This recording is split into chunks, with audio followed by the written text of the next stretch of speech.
Hello and welcome to today's episode. Today, I would love to welcome our guest for the day, Mr. Siddharth Chaturvedi, who is the Executive Vice President AISECT Group, which is the India's leading higher education group whose mission is to establish world-class and affordable universities at locations that are there in dire need of quality higher education system. We would love to know your thoughts, your insights on the education industry, especially after the COVID-19 pandemic altogether, and also, of course, about the AISECT group.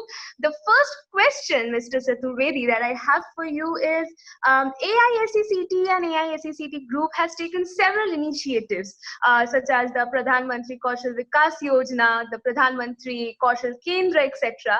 So, what initiative taken by far has benefited our community the most, and how is it so? Okay, so as you've pointed out rightly, AISECT is a leading social enterprise of the country today, and we work across skills, vocational training, higher education, rural banking, and various other services. Right. Coming to skills, which is our first question, the different schemes which we have implemented, I would like to point out two initiatives which have been received very well and which were also required at the tier 2, tier 3 locations across the country. The first one is a combination of Pradhan Mantri Kaushal Vikas Yojana along with the Pradhan Mantri Kaushal Kendras or PMKKs as we call them. So before the PMKKs, we never had a standardized or a model training center anywhere in the country. It was always the guidelines which existed in paper. But if somebody had to actually go around and look for model training centers which actually don't, vary between district to district or from state to state and actually emerge out as a national standard. So when the PMKKs came about, there was a sea change in terms of model training centers which look alike, which set the minimum standard. So that was a big change as per my understanding. Cover lakhs of square feet of training capacity which has been created. They also employ thousands of trainers which are all certified trainers now. These centers have gone through rigorous audits and due diligence by third-party providers. And these training centers are also very much hand in hand with the industry requirement for training. So, to my understanding, PMKKs, which is the name of the center, and the scheme which they implement is PMKVY, they have gone a long way, and we have not finished yet. So, the going forward, the agenda is that these centers should act as complete convergence centers at the district. So that is one.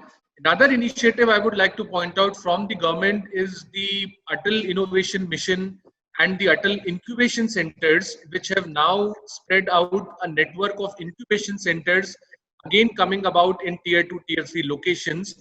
They have actually taken the entire startup ecosystem to the next level by providing the much needed connect required for startups and entrepreneurs from these smaller locations to the bigger locations, not just nationally, but even internationally. So we are seeing in our Atal Incubation Center, which exists in the Rabindranath Tagore University in Bhopal, Madhya Pradesh, there is a sudden jump in terms of number of entrepreneurs and startups who have approached in the last 3 or 4 months who require mentorship and who are exactly now taking up the challenge which is created by the COVID crisis, and they're all trying to come up with products and solutions to convert this crisis into an opportunity. So to summarize, the PMKKs and PMKVY in the training space and Atal Incubation Center and Atal Tinkering Labs under the Niti Aayog's Atal Innovation Mission in the space of startups and entrepreneurship. These are two game-changing initiatives by the government, and they've had a great impact. Amazing. So we know already through the answer by now that it actually has, really brought in a lot of positive change altogether. But Mr. Chaturvedi, I would love to know your ultimate vision and where do you see ISECT in the next 5 years? So, as I said, we are a social enterprise today, and we have a vision of truly becoming a pan-India social enterprise, doubling Right. our impact numbers across all the verticals in which we operate. So, whereas we operate with 5 university campuses today in tier 2, tier 3 locations, we hope to grow the number of campuses to cover more underserved areas.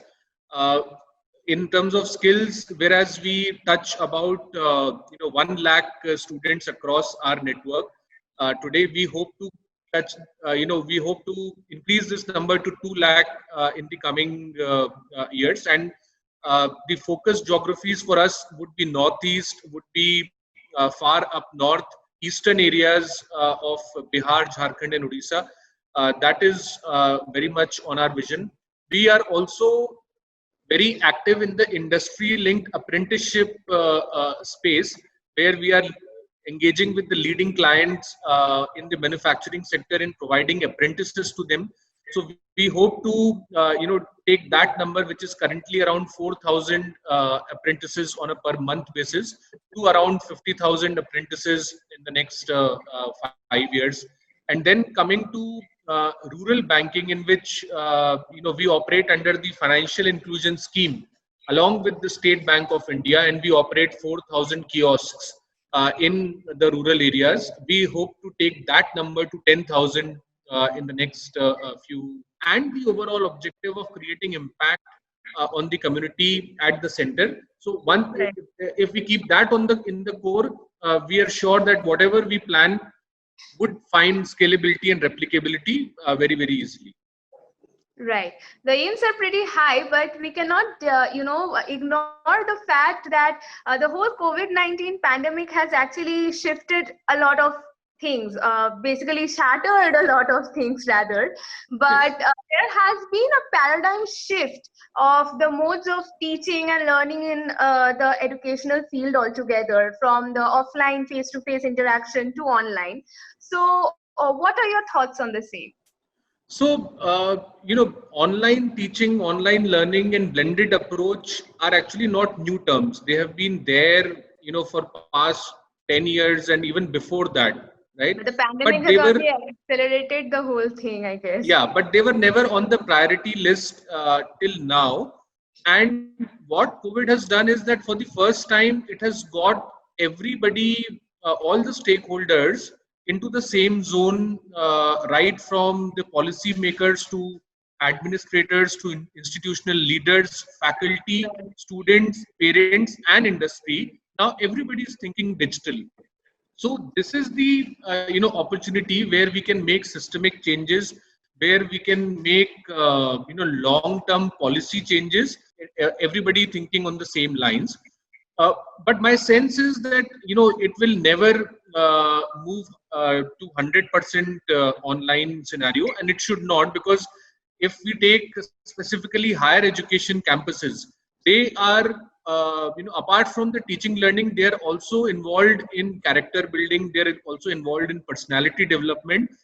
A lot of Right. that comes only from the face to face and the human touch, and there are many other kinds of experiences and exposure in terms of the hostel life, sports, and other extracurricular activities which cannot be replaced.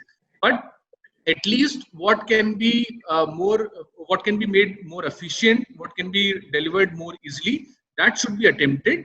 And currently, on an average, we are at a level of, let's say, 20% of the overall content delivered online. We can easily use this opportunity to increase that to about 40% across Right. the board, and then rewrite the curriculums and start all over again, which will involve training of faculty, which will involve relooking at our digital systems and adopting new systems, and also keeping the inclusive approach in mind, considering the data and the bandwidth availability issues of our country. Right. Right. Right. To stay. but there are these other factors which we have to take into account to make it a success. Absolutely. Coming back to ISECT again, the very role of ISECT is to bridge the gap between, the rural and urban areas in of skill, basically, in the field of education. So I would like it if you elaborate the same a little. Yeah. So, so you see, in terms of India's workforce, around 85% of the workforce is working in the unorganized sector, in the informal sector, and the locations where ISECT works. Actually, we are dealing with majority of the unorganized workers, informal workers, contractual employees, and that's how our target segment always has been this area, because we are firmly present in those locations. So Right.